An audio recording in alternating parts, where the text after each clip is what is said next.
Hi everyone, and welcome to another tip video.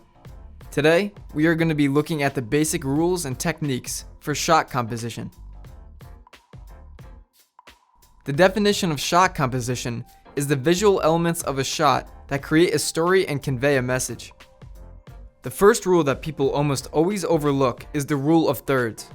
You start by aligning the subject's head 1/3 away from the side of the screen and the subject's eyes 2/3 from the bottom of the screen. This accounts for the headroom and leadroom of the subject. Headroom refers to the space between the subject's head and the top of the screen. Leadroom is the distance between the subject and the side of the screen.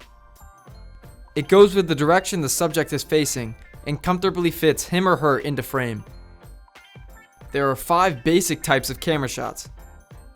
1. The establishing shot. This is the shot that shows the viewer the environment and where the scene takes place. 2. The wide shot.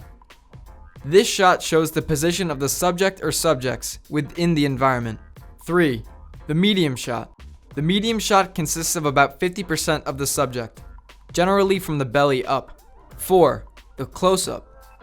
Close-ups, also called tight shots, captures emotion and allows the audience to see the details of the object. 5. The extreme close-up. It is the tightest shot possible and has the most detail and focus. This shot draws attention to something specific and adds even more emotion.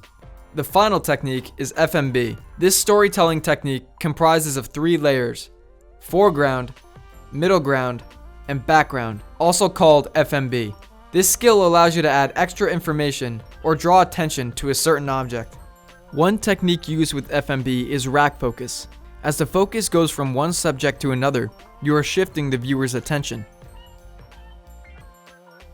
Orson Welles demonstrated FMB brilliantly in Charles' childhood scene in the movie Citizen Kane. This shot highlights that Charles is the main subject and that the entire discussion is based around him. Overall, shot composition incorporates many different ways to tell a story and adds a unique twist to conveying a message. Thank you all for watching. If you have any questions or need help, please visit the TSW located in Hobart Hall or email us at tsw@wpunj.edu.